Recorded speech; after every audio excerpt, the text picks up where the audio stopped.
네, 안녕하십니까. 오늘도 우리 구독자 선생님들께 아주 좋은 영화 이야기 들려드리려고 준비를 해왔습니다. 바로 너자2라는 중국의 애니메이션인데요. 이게 지금 2025년에 개봉했었던 전 세계의 모든 영화들 중에서 전체 흥행 1위를 찍었다고 해서 굉장히 화제가 됐었습니다. 이게 왜 놀라운 일이냐면은 애니업계에서 작년 2025년은요 나름대로 되게 의미 있는 한 해였단 말이에요. 왜냐하면은 주토피아2가 개봉을 해서 엄청난 기록을 세웠었기 때문입니다. 한국에서도 860만 명의 관객을 기록해가지고 진짜로 오랜만에 1000만에 가까운 기록이 나오기도 했었지만요. 더 중요한 거는 지금까지 나왔었던 모든 헐리우드 애니메이션 영화들 중에서 역대 1위의 흥행을 해버리는 진짜로 역사적인 기록이 나왔었습니다. 자, 그런데도 말이죠. 헐리우드 역대 1위를 찍었던 그 주토피아2의 기록을 갑자기 너자2라는 이 중국 애니메이션이 넘어서 버리는 이런 말도 안 되는 일이 벌어져 버린 겁니다. 자, 그리고 실체를 들여다보면요. 사태가 훨씬 더 경악스럽습니다. 너자2의 흥행 기록을 보면은 총 22억 5,900만 달러의 수익을 기록을 했거든요.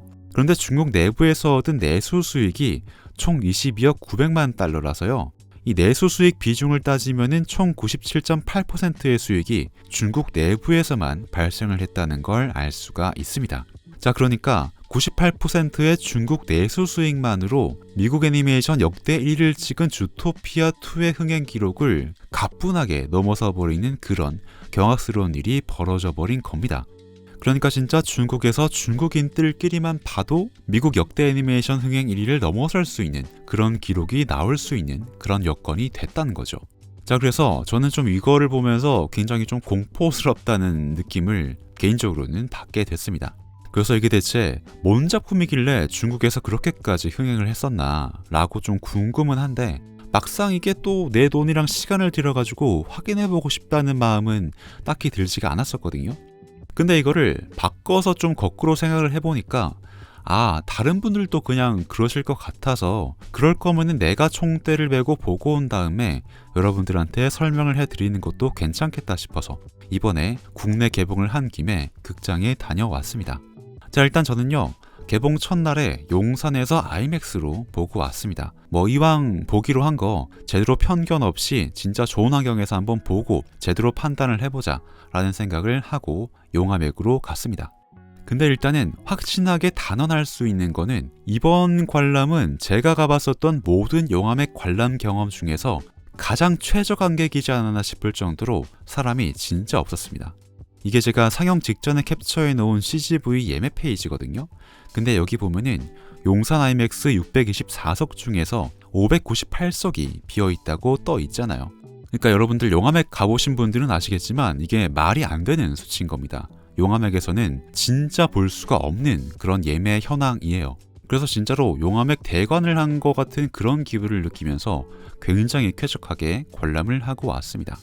자, 그런데 CGV에서 이렇게 용화맥 회차를 넣어준다는 거는요 이 작품의 나름대로 회사 차원에서 기대를 좀 걸어보고 있다는 그런 뜻이기도 하거든요. 그런데 그렇게 한번 푸시를 해줬더니 결과는 이렇게 텅텅콘에다가 그리고 CGV 인스타그램도 보면은 이렇게 악플만 잔뜩 달리고 있을 만큼 민심은 굉장히 좋지가 않은 것 같습니다. 이거는 지금까지 중국이 쌓아온 업보가 워낙 많고 강하다 보니까 아무래도 그만큼 반감이 강한 것도 어쩔 수가 없는 거겠죠. 자, 그런데요 상황이 이렇다는 거를 CGV 선생님들께서도 모를 리가 없었잖아요. 사실 반중 정서가 우리 젊은 세대에서 심하다는 거를 모르는 사람은 거의 없지 않습니까? 근데 그런 분들께서 왜 너자2에다가 이렇게 과감한 베팅을 거셨던 걸까? 그게 저는 조금 의문이긴 했었거든요. 근데 제가 실제로 작품을 다 보고 나니까 CGV에서 왜 그런 판단을 했는지 어느 정도는 이해가 됐습니다. 왜냐면 너자2라는 이 작품의 완성도가요 메이드 인 차이나라는 이 택만 떼고 보면은 사실은 상당히 괜찮습니다. 자, 이게 어떤 느낌이냐면요 게임 쪽에 한 1년 2년 전에 검은 신화 50이라는 작품이 나왔었잖아요. 그래가지고 중국 게임에 대한 사람들의 인식이 완전히 뒤바뀌어 버리는 그런 사건이 벌어졌잖아요. 왜 이 게임도 실제로 출시가 되기 전에는 사람들이 플레이 영상도 저거 다 스캠 영상일 거다, 가짜일 거다, 중국에서 저런 AAA급 게임을 제대로 만들어낼 리가 없다, 그런 의심 가득한 여론들이 굉장히 많았었는데 실제로 출시가 되고 나서는 그런 여론 구도가 완전히 뒤집어져 버렸잖아요. 자, 그랬었던 것처럼 이번 너자2도요. 그 정도의 대중적인 충격은 줄 정도는 아니라고 생각하지만 만듦새를 보면은 거의 그에 준하는 레벨에 서서히 다가가고 있다는 생각이 이번에 좀 들었습니다. 물론 전체적인 어떤 미감 같은 게 그런 중국 특유의 그 미감, 촌스러운 미감을 완벽하게 벗어나진 못했어요. 그래서 일단은 캐릭터가 전반적으로 비호감으로 생겼고 연출의 디테일 같은 거를 좀 봐도 부족한 면이 좀 많이 보이긴 합니다. 근데 그런 부족한 면들 대신에 중국의 신화를 이용한 거대한 서사라거나 아니면 중국의 자본을 때려박은 그런 거대한 장면을 연출해내는 그런 스케일이나 실력만큼은 더 이상 무시를 할 수 없는 수준에 올라왔다는 그런 생각이 들었습니다. 자, 어쨌든 CGV에서는 너자2의 이런 완성도를 사전에 확인했었기 때문에 이렇게 과감하게 영화매까지 걸어줄 정도로 베팅을 걸어봤던 거구나 라는 생각을 하게 됐습니다. 가뜩이나 지금 흥행작 왕산암 빼고는 별로 없잖아요. 그런 시장 상황에서 꽤나 나쁘지 않은 카드로 활용할 만한 상영작이라는 그런 생각을 하셨을 것 같아요. 물론 생각보다 반중 정서가 훨씬 더 심하기 때문에 결과적으로는 굉장히 실패를 한 것 같지만 말이죠. 자, 어쨌든 그런 잔뜩 올라온 이 중국의 제작 능력을 확인한 것과는 별개로요. 제가 이 작품을 쭉 보다 보니까 좀 영화 내적인 맥락으로 섬뜩하게 느껴지는 부분도 굉장히 강하게 있었습니다. 이게 뭐냐면은 이 작품에는요, 정치적인 메시지가 굉장히 노골적으로 녹아들어 있습니다. 이게 얼핏 말씀드리면 뜬금없이 느껴질 것 같긴 한데요. 되게 자연스럽게 미국이 주도하는 세계 질서에 대한 도전이라는 그런 사상이라고 할까요? 그런 메시지를 상당히 노골적인 수준으로 되게 자연스럽게 작품 안에 녹여내고 있습니다. 그래서 이 얘기를 중점으로 영화 설명을 좀 드려보도록 하겠습니다. 자, 일단은 이 너자라는 중국 애니메이션 시리즈는요, 다들 아시겠지만 중국의 고전 소설인 봉신연희를 기반으로 해서 만들어졌습니다. 왜 우리 어릴 때 투니버스 같이 보셨었던 이제 영포티 찍어가고 계신 우리 친구분들 계시죠? 예, 우리 세대에서는 투니버스 틀면은 성계전 봉신연희가 굉장히 많이 방영이 됐었잖아요. 근데 그 작품에 나왔었던 이 빨간 애, 얘가 바로 이번 너자 시리즈의 주인공이 되는 나타예요. 그러니까 중국어 발음으로는 너자가 바로 나타인 거죠. 자, 그런데 봉신연희에서는 원래 얘가 조연이었어요. 근데 이 조연이었던 애를 이 너자 시리즈에서는 주인공으로 만들어야 되다 보니까 너자는 봉신연희에는 원래 없었던 설정들을 추가로 좀 만들어내고 있습니다. 그게 뭐냐면은 사실은 이 세계관의 최고신에 해당하는 원시천존이라는 그런 존재가 있거든요. 간단하게 비유를 하자면 그냥 하느님 같은 존재죠. 근데 이런 원시천존도 한 번에 파기하지 못할 만큼 그렇게 강력한 힘을 가진 구슬이 있었는데 그 구슬에서 이 나타가 태어났다는 설정을 이번 시리즈에서 새롭게 추가를 하고 있습니다. 자, 그런데 안타깝게도 나타는요, 그 구슬이 가지고 있던 힘 중에서 악한 힘만 흡수를 해서 태어난 거예요. 불완전하고 악한 존재로 태어나 버린 겁니다. 자, 그러다 보니까 그 구슬에는 나머지 절반의 선량한 힘이 남게 됐는데 그 선량한 힘은 용족에게로 넘어가서 나타의 반쪽인 용족은 나타와 다르게 한없이 선량하고 정의롭게 태어났다. 그런 설정을 갖고 있습니다. 자, 그러다 보니까 나타가 생긴 꼬라지가 이렇게 나온 거예요. 봐도 어른 말씀 잘 안 듣는 되게 비호감 초딩처럼 생겼잖아요. 근데 아무리 그래도 주인공인데 이렇게까지 비호감일 필요는 있었나 그런 생각이 들긴 합니다만은 어쨌든 이것도 중국의 감성 같은 거라고 생각하면서 일단은 넘어가도록 하겠습니다. 나타는 그렇게 나쁜 아이로 태어나긴 했는데요. 다행스럽게도 부모님이 정말로 좋은 분들이라서 이 부모님의 사랑 덕분에 타고난 악한 본성을 잘 극복하고 인간들과 잘 어울리면서 인간들을 도와주는 그런 영웅으로 잘 성장할 수 있는 환경을 갖게 됩니다.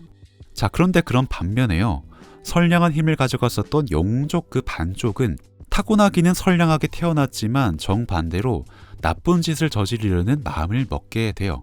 왜냐하면 나중에 나오게 되지만 용족한테도 나름대로 되게 억울한 사연이 있어가지고 이거를 풀어줄 만한 그런 사건이 필요했거든요.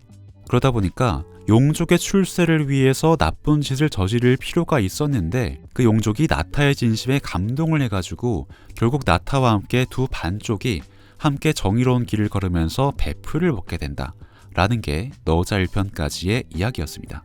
그래서 사실상 너자 1편은 거의 2편의 빌드업에 가까운 그런 이야기라고 보시면 됩니다. 그냥 나타가 악하게 태어났는데 선량하게 변화하도록 굉장히 노력을 하다가 용족 친구랑 베프가 됐다. 뭐 거기까지만 알아두셔도 충분해요. 자, 그리고 이번 2편은요. 1편에서의 그런 좌충우돌 시련으로 인해서 나타와 나타 반쪽 용족 친구의 신체가 파괴가 됐었거든요. 그래서 그 파괴가 된 신체를 복구하기 위해서 신선들이 살고 있는 천계로 몸을 떠나게 된다. 라는 게 이번 이야기의 큰 줄기가 되고 있습니다. 자, 그런데 이렇게 천계라는 새로운 세계가 등장하면서부터 이 작품의 의도가 굉장히 노골적으로 드러나기 시작합니다. 자, 일단 이 세계관의 질서는요. 아까 말씀드린 것처럼 원시촌존이라는 이 절대신을 필두로 해서요. 철저하게 상하계급의 피라미드 형태를 취하고 있습니다. 그래서 가장 꼭대기에는 당연히 원시촌존님께서 계시고요. 그 다음 계급에는 천계에서 실문을 담당하는 신선들이 자리를 잡고 있습니다. 그리고 그 다음 단계에는 인간들이 있고요. 그리고 또 그 다음으로 가장 맨 밑바닥에는 인간조차도 되지 못한 요괴들이 있는 그런 상하계급의 피라미드 구조를 띠고 있는 겁니다. 자, 그래서 이렇게 세 개의 권력을 원시촌존과 천개의 신선들이 모두 장악하고 있다 보니까요. 요괴와 인간들은 어떻게든 천개의 존재들에게 인정을 받기 위해서 안간힘을 쓰면서 살아갈 수밖에 없게 됩니다. 왜냐하면 나타와 나타 친구의 신체를 복구할 수 있는 그런 엄청난 아이템도 1000개에 있는 것처럼 이 세계의 모든 자원과 권력은 전부 다 1000개에 완전히 집중이 되어 있거든요. 자, 그러다 보니까 이 세계에서 살아가려면 어떻게든 1000개의 줄을 잘 대야만, 1000개의 인정을 받아야만 문제없이 살아갈 수 있는 게 이 세계의 생존법이 되어버린 거예요. 这都是玉虚宫的仙长，尔等不得无礼。 자, 그러다 보니까 이 피라미드 구조의 가장 밑바닥에 있는 요괴들은요. 자기가 해롭지 않은 존재라는 걸 있는 힘껏 증명해내야만 겨우 목숨을 부지할 수 있는 것처럼 묘사가 되고 있습니다. 그래서 실제로 이번 2편에서 보면요. 그냥 얼핏 보기에는 자기들끼리 평화롭게 잘 살아가고 있는 마멋들의 마을을 이 1000개가 나타를 앞세워가지고 갑자기 습격한 다음에요. 이 불쌍한 마멋들을 전부 다 1000개로 잡아간 다음에 저 거대한 솥에다가 마멋들을 전부 다 때려 넣은 다음에 뭔가를 만들어 버리거든요. 그 스포일러가 되는 뭔가를 만들어 버립니다. 그냥 마멋들은 잘 살고 있었는데 요괴라는 이유로, 짐승이라는 이유로 그냥 1000개 사람들한테 잡혀가가지고 무언가의 재료가 돼버리는 거예요. 자, 거기다가 나타가 1000개 신선들한테 잘 보이기 위해서 시험을 치르느라고 또 다른 요괴 마을에 찾아가거든요. 근데 이 마을의 요괴들은 맹수의 본성을 억누르기 위해서 매일매일 진짜로 성실하고 착하게 수련을 하고 있었습니다. 그래서 얘들은 진짜로 착하게 어떻게 하면 우리 신선님들한테 인정을 받아가지고 우리도 좀 출세를 할 수 있을까요? 이런 마음을 먹으면서 진짜로 성실하게 자기의 마음을 잘 가다듬는 수련을 하고 있었어요. 자, 근데 갑자기 1000개의 사람들이 들이닥쳐가지고 나 너희들이 노력하는 건 내 알 바 아니고 니들은 태생이 천한 요괴니까 우리 철령인 마음대로 잡아가도 괜찮은 거다 라는 식으로 일방적으로 좁혀가면서 이 요괴 마을의 친구들을 전부 다 잡아가서 또 거대한 솥에다가 한꺼번에 전부 다 몰아넣고 또 열심히 곰탕을 만들어 버립니다. 자, 그러니까 되게 이야기가 잔혹해지기 시작하는 거죠. 그래서 겉으로 보기에 1000개는 굉장히 정의롭고 고고한 집단 같지만 실상은 세계 질서를 핑계로 해서 자기 이쪽만 챙기고 있는 그런 더럽고 이기적인 족속처럼 묘사가 되고 있는 게 이번 작품의 이야기인 겁니다. 자, 그러니까 이쯤 되면 뭔가 슬슬 감이 오실 거예요. 그죠? 자, 그런데 여기까지는요. 그나마 은유적인 묘사에 속하고요. 작품은 주인공인 나타를 통해서는 그냥 대놓고 미국을 겨냥하는 비판을 녹여내고 있습니다. 자, 여기 보시면 1000개에서도 최고로 높은 신선들이 살고 있는 오커궁이라는 건물이 나오거든요. 근데 이 오커궁이라는 이 건물이 이거 자세히 보시면은 미국 국방부 건물인 펜타곤을 그냥 빼다 박았단 말이에요. 물론 너무 대놓고 똑같이 만들면 티가 나니까 오각형인 펜타곤 건물을 팔각형으로 살짝 바꾸긴 했죠. 근데 일자로 긴 형태의 건물 여러 개를 저렇게 겹쳐가지고 하나의 변을 만든 다음에 그 변들을 모아서 각진 형태를 만들고 있는 저런 형태는 누가 봐도 펜타곤을 본다고 있는 거잖아요. 자, 거기다가 그게 끝이 아닙니다. 이 궁의 이름이 오커궁인데 나타는 신선한테 옥허공이 무슨 뜻이냐고 계속 물어보면서 이렇게 비아냥대고 있습니다. 玉虚宫的玉子就是说用玉做的吧？那虚字啥意思啊？是谦虚吗？心虚还是空虚？ 아, 이 건물 전부 다 옥으로 만들었으니까 옥허공의 옥이 무슨 뜻인지는 알겠는데 그러면은 허는 무슨 뜻이냐? 겸허하다는 뜻이냐 아니면 공허하다는 뜻이냐? 뭐 이런 식으로 계속 이죽되고 있단 말이에요. 자, 그런데 원작인 봉신연의에 나오는 옥허공의 뜻을 실제로 찾아보면요. 허는 빌허자를 쓰고 있습니다.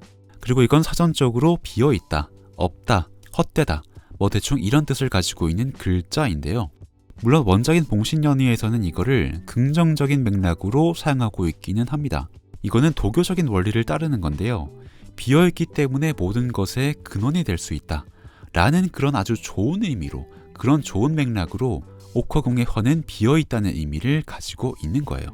자, 하지만 그런 반면에 이번 너자2에서는 말씀드린 것처럼 천계를 굉장히 부정적인 공간으로 묘사하고 있잖아요. 그러니까 옥허공의 허는 나타가 빈정됐던 것처럼 공허하다는 뜻을 의도했다고 보는 게 훨씬 더 타당한 분석일 겁니다.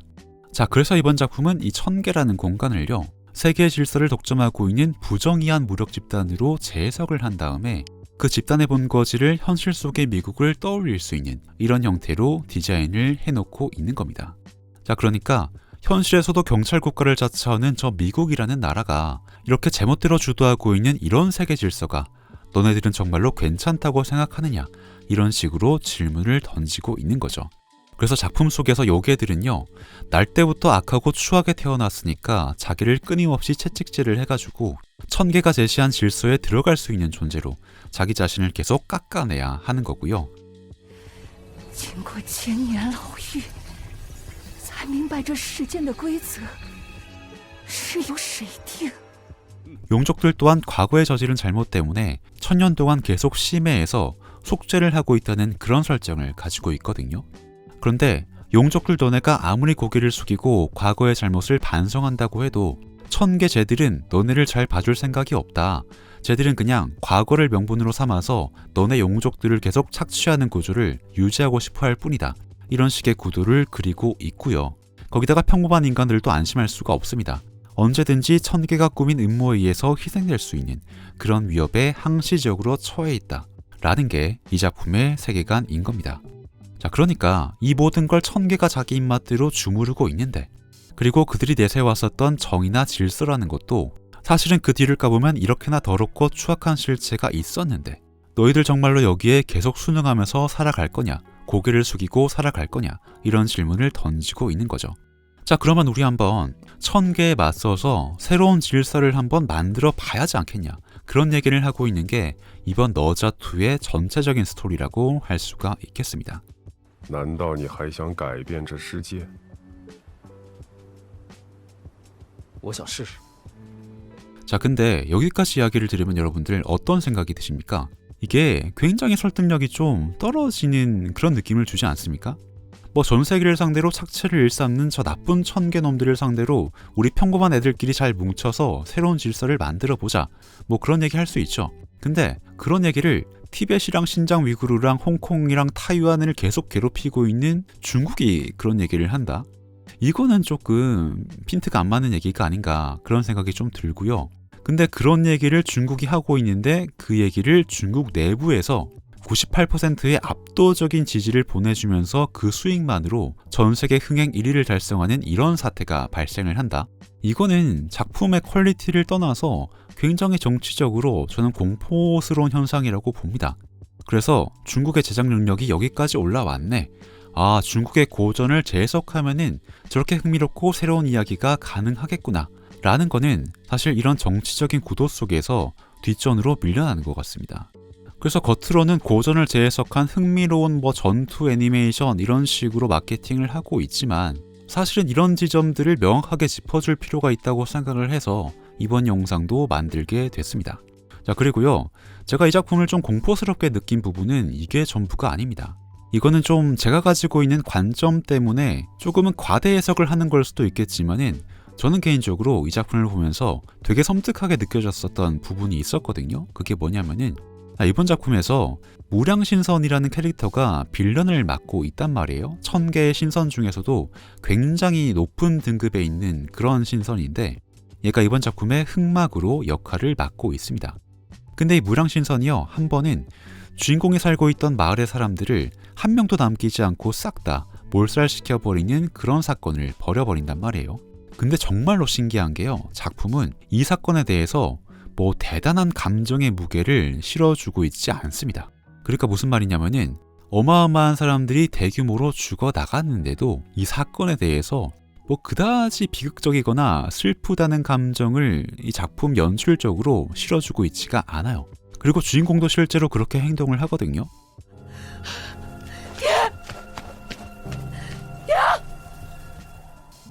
이 나타가 자기 부모님도 그 사건에 휘말려서 죽은 줄 알고 그 복수를 하려고 1000개의 병사들이랑 이 무량신선이랑 싸우려고 막 전투를 벌이고 있었단 말이에요. 근데 알고 보니까 마을의 영주인 부모님은 둘이 따로 피신을 잘 해가지고 둘만 멀쩡하게 살아 돌아왔던 겁니다. 자, 그렇게 부모님이 살아 돌아오니까 나타가 너무 반가워하는 거예요. 근데 나타도 그렇고 나타의 부모님도 그렇고요, 자기들이 자신들만의 안전만 챙기느라 죽어나가야만 했던 마을 사람 수천이 죽어나간 사실에 대해서는 별다른 언급을 하지가 않습니다. 자기들만 살아남았다는 그런 죄책감 같은 거는 전혀 진짜 1도 보이지가 않아요. 그 대신에 무량신선한테 네가 그런 짓을 벌이고도 무사할 것 같으냐, 뭐 이런 식으로 대의명분 차원에서 꾸짖을 뿐이지 자기의 백성들이 죽어나간 일에 대해서 인간적으로 슬퍼하거나 그거를 좀 무게를 잡고 언급하는 일은 전혀 보이지 않고 있습니다. 자, 그러니까 이게 되게 좀 이상하게 느껴지는 거예요. 뭐 하다못해서 MCU에서는 뉴욕 침공이나 소코비아 사태나 아니면 타노스 분립 같은 사건이 발생을 하면은 그에 대한 추모 분위기를 좀 본격적으로 형성하거나 아니면 간접적으로라도 피해자들을 계속 언급을 해주잖아요. 근데 너자에서는 그런 게 없습니다. 그냥 뭐 안타까운 일인데 일단 나랑 가까운 사람만 무사하면은 그걸로 괜찮다 라는 식의 태도가 계속 묘사가 되고 있어요. 그래서 그런 태도 때문에 왠지 모를 위화감이나 조금 섬뜩함 같은 게 이 작품에서 계속 느껴집니다. 이게 얘들이 나랑 도덕관념이 좀 다른 것 같다 라는 생각이 본능적으로 계속 들어요. 물론 뭐 제작진 분들께서 인간의 목숨은 하찮다 뭐 이런 인명경시 사상을 대놓고 표출하고 있다 이렇게 말하는 건 좀 오버긴 하겠죠. 하지만 확실한 거는요, 이분들이 작품을 만들고 있을 때 두고 있는 우선순위에서 주인공을 제외한 마을 사람들의 목숨도 값어치 있게 묘사한다 라는 부분은 연출적인 우선순위에서 후순위로 밀려나 있는 것은 굉장히 확실해 보입니다. 그러니까 의도적으로 사람 목숨을 하찮게 묘사했다라기보다는 그냥 평소에 가지고 있었던 생각들이, 그런 무의식 속에 있었던 생각들이 되게 자연스럽게 작품 속에 녹아들어 있다, 뭐 그런 느낌이 드는 거죠. 그래서 보고 있으면요, 굉장히 색다른 의미로 공포스럽게 다가오는 그런 지점이 있는 작품이었습니다.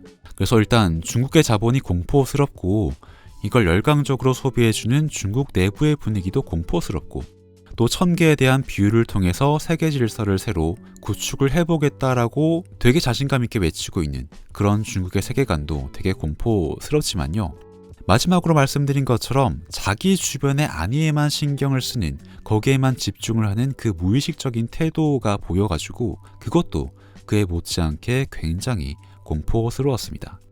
근데 지금이야 얘들이 아직은 조금 서투르기 때문에 이런 식으로 세계 질서에 대한 야욕이 노골적으로 드러나고 미국을 은유하는 그런 코드들이 세련되지 못하게 막 녹아들어 있고 이런 모습들이 좀 보이지만, 게임 쪽에서는 원신 같은 서브컬처 게임이나 검은50이 그랬던 것처럼 말이죠.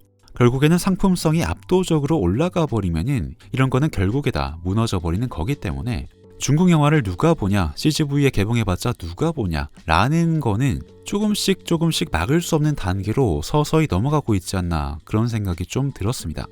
결국에 이런 정치적인 코드를 잘 숨긴 다음에 지금 가지고 있는 기술력이나 자본력을 다 때려막는 작품을 제대로 만들면은 언젠가는 넘어갈 수도 있겠다, 그런 생각이 조금씩 들게 됐어요. 그래서 개인적으로 너자2는 이런 중국의 정치적인 스탠스 때문에 제가 추천을 드리진 못하겠지만 지금 중국 애니메이션 기술력이 어느 정도 올라와 있고 얘들이 지금 어디까지 표현할 수 있는 자본력을 갖추고 있는지 뭐 그런 동향을 파악하고 싶으시다면은 가장 효과적인 작품이라는 거는 분명하기 때문에 그런 측면에서는 한번 관람해 보셔도 나쁘진 않겠다, 그렇게 말씀드릴 수 있겠습니다.